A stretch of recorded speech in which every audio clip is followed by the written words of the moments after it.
Le doy la bienvenida a este espacio a Pauqui Castro, coordinador de Pachacutic en Cotopaxi. Gracias por estar con nosotros. Buenos días.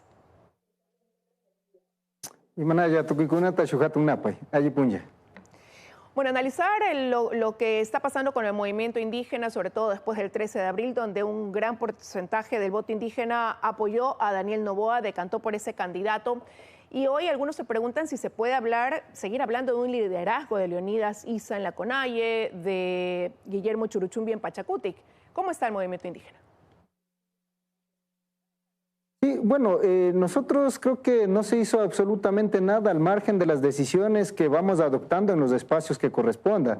En esa parte, tanto la Conalle y Pachacutic no están al margen de ninguna, digamos, toma de decisiones colectivas. Hay como estos niveles de gobierno tanto en la Conalle y en Pachacutic, y eso me parece que no están logrando comprender, y muchos voceros que han aparecido desde el sector indígena han sido varios de ellos funcionarios del gobierno actual, y en ese aspecto, bueno, una vocería ha sido de un dirigente, pero de ahí no existe mayor problema ni inconveniente que pueda, digamos, preocupar. Lo que sí, los cambios de la directiva se dan cada cierto tiempo, por ejemplo en la CONAI cada 3 años, de igual manera en Pachacutic cada 3 años, y en ese aspecto no hay nada que, digamos, estemos como atormentándonos o preocupándonos dentro de nuestras filas. Lo que sí nos preocupa es cómo intentan ya políticamente aprovechar y sacar condumios de todas estas vocerías de funcionarios que son indígenas, que han estado en ciertos momentos en las filas, pero que no han tenido tampoco repercusión con las, digamos, las vocerías o las incidencias desde los territorios. Pero entonces ustedes no están de acuerdo con que se adelante, se adelanten estos cambios al interior de la Conalle y en Pachacutic, como lo están promoviendo algunos dirigentes indígenas que ya desconocen el liderazgo de quienes hoy están al frente. Es que nosotros, vea, lo único que tenemos claro es la guía nuestra, que es el proyecto político de 1994. Quienes están hablando al margen de esto, lamentablemente no tienen el horizonte aterrizado a las realidades. Ahora, los cambios, insisto, se dan cada cierto tiempo, y el cambio en la Conalle se tienen que dar en este año, porque justo en el julio del año pasado, cuando estábamos dentro del proceso de selección de las designaciones de las candidaturas, ahí en una asamblea extraordinaria delegaron, prácticamente autorizaron por consenso para que el compañero Leonidas Issa sea candidato, y ahí se dijo también que luego del proceso electoral se lleve a cabo el Congreso. Obviamente el año pasado fenecía para el tiempo el que fue electo, pero como fue una asamblea extraordinaria, el que se dispuso, digamos, fue una disposición, y ahí para este año, junio o julio, tiene que darse el Congreso, y ahí no es que por petición de la gente que ahorita anda haciendo vocería o cuestiones de esa naturaleza.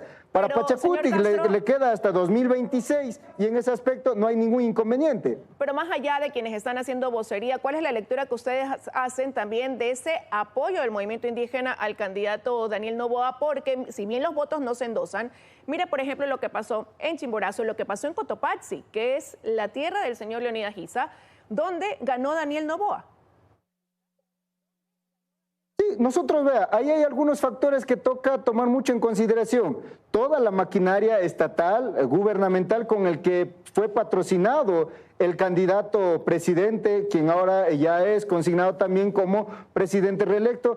En ese aspecto se instauró miedo, se instauró mucha desinformación, y fue desde aquello que nuestra gente ni siquiera sabe ni conocen a qué posición o a quién realmente se eligió. Lo que sí predominó fue esta ola de desinformación y miedo que se instauró, y de ahí nosotros tenemos sincronía con nuestros territorios, y la maquinaria, digamos, económica que se movió en los distintos niveles de gobierno, eso lamentablemente trajo repercusiones en los resultados. De ahí no se tiene, digamos, como al margen las conducciones, las valoraciones que se tienen. En este momento, por ejemplo, yo ostento de coordinador en la provincia, y yo tuve totalmente el respaldo de la mayoría. En ese aspecto, hasta el 2026, igual nosotros seguiremos en funciones, y eso me parece que son aspectos que a veces veces no se logra comprender la funcionalidad que tenemos a la interna nuestro, tanto de la CONAIE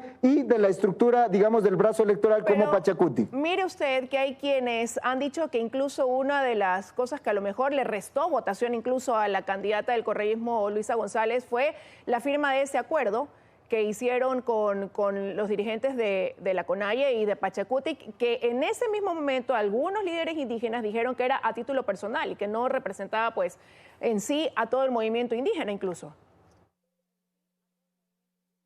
Nosotros vamos a ser muy respetuosos de cada expresión de sujetos indígenas, e insisto, funcionarios del gobierno y otros que han estado coqueteando con la derecha sin ningún inconveniente, quienes llevaron en ese entonces al señor Guillermo Lasso a la sede de Pachacuti sin ningún inconveniente.